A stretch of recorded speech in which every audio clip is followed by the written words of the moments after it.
ভিতর থেকে একবারে রসে টইটুম্বুর আর উপরে দিয়ে ক্রিস্পি, এমন একটা মজাদার নাস্তা। সে যা খেয়েছে, যে খেয়েছে সে তো জানে এটার স্বাদ, আর যে খায় নাই তার জন্যই আজকে আমি রেসিপিটা পুরোই দেখিয়ে দিব। আমার রান্নাঘরে এই তো চলে আসলাম। এখানে নিয়ে নিয়েছি হাফ কাপ পরিমাণের চালের গুঁড়া আর হাফ কাপ ময়দা। তো ময়দার জায়গায় যদি আটা থাকে তাও হবে। এখানে হাফ চা চামচ লবণ আর হাফ চা চামচ কালো জিরা দিয়ে 2 টেবিল চা চামচ তেল দিয়ে ভালো সুন্দর একটা ডো তৈরি করে নিয়েছি, যেভাবে পরোটার খামির তৈরি করি আমরা। তো সেখান থেকে আমি ছোট ছোট করে 5টা লেচি কেটে নিয়েছি, মানে 5টা রুটি করে নিব। আমি যে আটা কতটুক পরিমাণে দিলাম বা কিভাবে কি মেজারমেন্টে দিয়েছি, আমি তো মনে করছি যে আমার ভিডিও ক্যামেরা যে কখন অফ হয়েছিল তা কিন্তু খেয়ালই করি নাই। পরে যখন দেখছি তখন দেখি আমার এটা আসেই নাই ফুটেজে। তো যাই হোক, আপনারা বুঝে নেবেন যে এইভাবে আমরা পরোটার খামির তৈরি করি, ঠিক ওইভাবেই করে নেবেন। আর এ তো আমি 5টা সেই লেচি থেকে একটা একটা করে রুটি বানিয়ে নিচ্ছি, একবারে পাতলা, যতটুক পাতলা করতে পারেন ততটাই ভালো। তো এখানে একটা একটা করে 4টা হয়ে গেছে, আর একটা রুটি বানিয়ে নিলে আমার এখানে 5টা হয়ে যাবে। আর প্রতিটা লেয়ারে কিন্তু আমি একটার সাথে আরেকটা যেন না আটকিয়ে যায়, এই জন্য কর্নফ্লাওয়ার দিয়ে নিচ্ছি। কর্নফ্লাওয়ারটা দিয়েই কিন্তু রুটিটা বেলার চেষ্টা করবেন, এতে করে আরও বেশি ক্রিস্পি হবে আর খেতেও মজাদার হবে। এই তো এক এক করে আমি এখন একটা করে রুটি নিচ্ছি, আর রুটির গায়ে 1 চামচ করে ঘি এরকম করে মাখিয়ে নিচ্ছি একবারে পুরাটা রুটি জুড়ে। তার উপরে দিয়ে দিব কর্নফ্লাওয়ারের ছিটা। তাহলে কি হবে, প্রতিটা লেয়ার কিন্তু বোঝা যাবে, যেটা খেতে এবং দেখতে দুটোই সুস্বাদু হবে, সুন্দর হবে। তো এই তো কর্নফ্লাওয়ার একটু ছিটিয়ে দিলাম। এটার উপর আমি আরও একটা রুটি এভাবে সাজিয়ে দিব। এইভাবে যে 5টা রুটি তৈরি করে নিয়েছি, 5টা রুটি পরপর আমি একবারে গুছিয়ে নিব। তবে প্রতিটা মানে রুটির লেয়ারেই কিন্তু আমি 1 চা চামচ করে ঘি সুন্দর করে মাখিয়ে তার উপরে কর্নফ্লাওয়ার ছিটিয়ে দিব। এতে করে কি হবে সেটা তো বুঝতেই পারছেন, লেয়ারগুলো খুব সুন্দর স্পষ্ট হবে আর খেতেও একবারে মুচমুচে হবে, খুবই মজাদার হবে।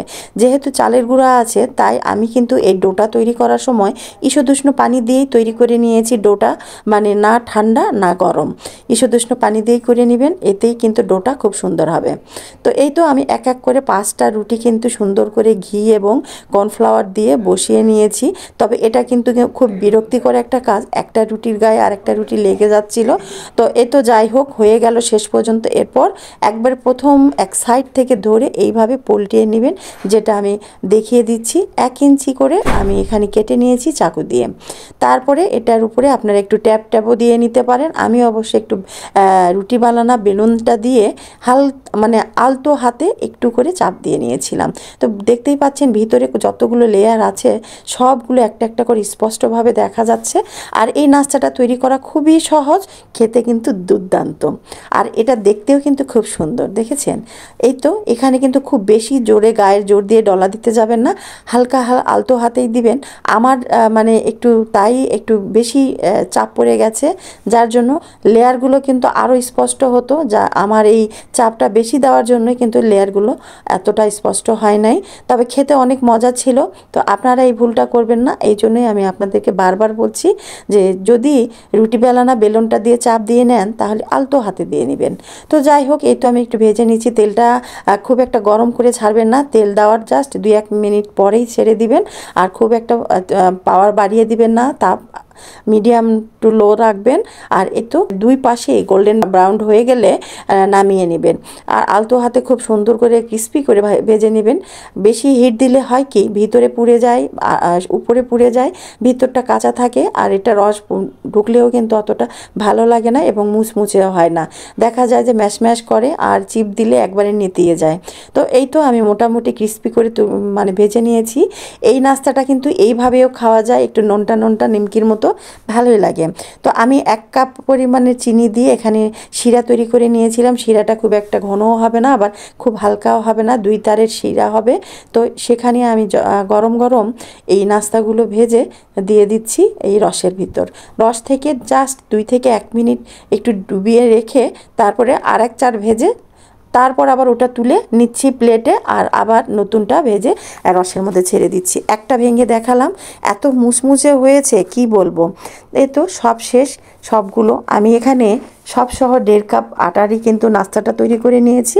আর নাস্তা বলছি বারবার, আসলে কিন্তু এটা খাজা।